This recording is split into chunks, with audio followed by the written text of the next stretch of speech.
Mr. Sherlock Holmes, who was usually very late in the mornings, save upon those not infrequent occasions when he was up all night, was seated at the breakfast table. I stood upon the hearthrug and picked up the stick which our visitor had left behind him the night before.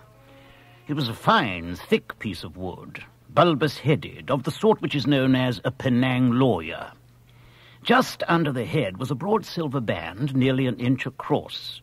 To James Mortimer, M.R.C.S., from his friends of the C.C.H., was engraved upon it, with the date 1884.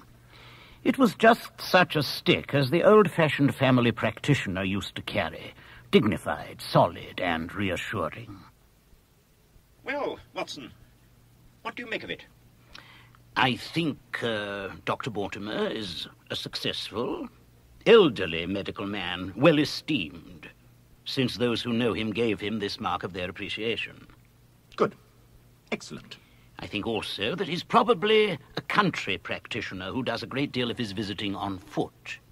Why so? Because this stick, though originally a very handsome one indeed, has been so knocked about that I can hardly imagine a town practitioner carrying it. And the iron ferrule is worn down, so it is evident that he's done a great deal of walking with it. Perfectly sound reasoning. And then again there is the Friends of C.C.H. I should guess that to be the something hunt. The local hunt whose members he has possibly given some surgical assistance, and which has made him a small presentation in return. Really, Watson, you've outdone yourself this time. I'm bound to say that in all the accounts which you have been so good as to give of my own small achievements, you have habitually underrated your own abilities. It may be that you are not yourself luminous, but you are a conductor of light. Some people without possessing genius have a remarkable power of stimulating it. I confess, my dear fellow, that I am very much in debt. Well, thank you, Holmes. I appreciate it. Not at all. Not at all. Has anything escaped me? Just a moment while I have a look at it near the window in daylight. I trust there is nothing of consequence which I have overlooked. I'm afraid, my dear Watson, that most of your conclusions were erroneous. When I said that you stimulated me, I meant, to be quite frank, that in noting your fallacies, I was occasionally guided towards the truth. Oh, well, Not that you are entirely wrong in this instance.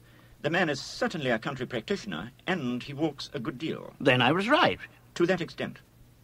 But that was all? No. My dear Watson, not all. By no means all. I would suggest, for example, that a presentation to a doctor is more likely to come from a hospital than from a hunt, and that when the initials CC are placed before that hospital, the words Charing Cross very naturally suggest themselves. Well, then, supposing it does stand for Charing Cross Hospital, what further inferences may we draw? Do none suggest themselves? You know my methods. Apply them. I can only think of the obvious conclusion that the man has practiced in town before going to the country. I think we might venture a little farther than that. Look at it in this light. On what occasion would it be most probable that such a presentation would be made? Obviously, at the moment when Dr. Mortimer withdrew from the service of the hospital in order to start in a practice for himself. How can we be certain? We know that there has been a presentation. We believe there has been a change from a town hospital to a country practice. Is it then stretching our inference too far to say that the presentation was on the occasion of the change? Oh, it does seem probable. Now, you will observe that he could not have been on the staff of the hospital, since only a man well established in a London practice could hold such a position, and such a one would not drift into the country. What was he then? There are several possibilities. If he was in the hospital and not yet on the staff, he could only have been a house surgeon or a house physician, little more than a senior student. And he left 5 years ago. The date is on the stick. So, your grave, middle-aged family practitioner vanishes into thin air, my dear Watson, and there emerges a young fellow, under 30, amiable, unambitious, absent-minded, and the possessor of a favourite dog, which I should describe roughly as being larger than a terrier and smaller than a mastiff. Ah!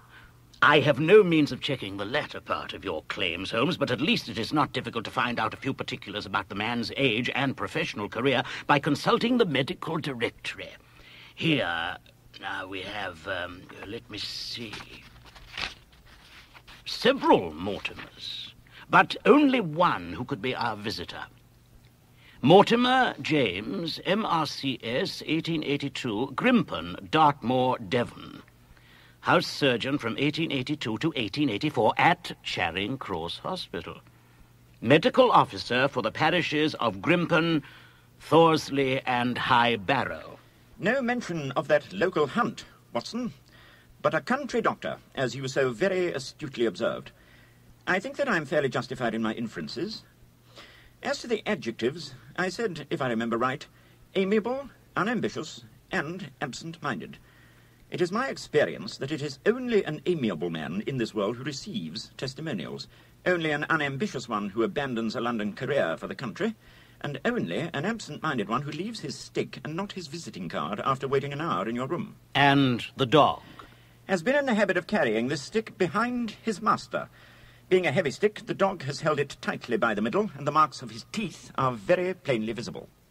The dog's jaw, as shown in the space between these marks, is too broad, in my opinion, for a terrier, and not broad enough for a mastiff. It may have been a... Yes. By Jove, it is a curly-headed spaniel. Oh, my dear fellow, how can you possibly be so sure of that? For the very reason that I see the dog himself on our very doorstep.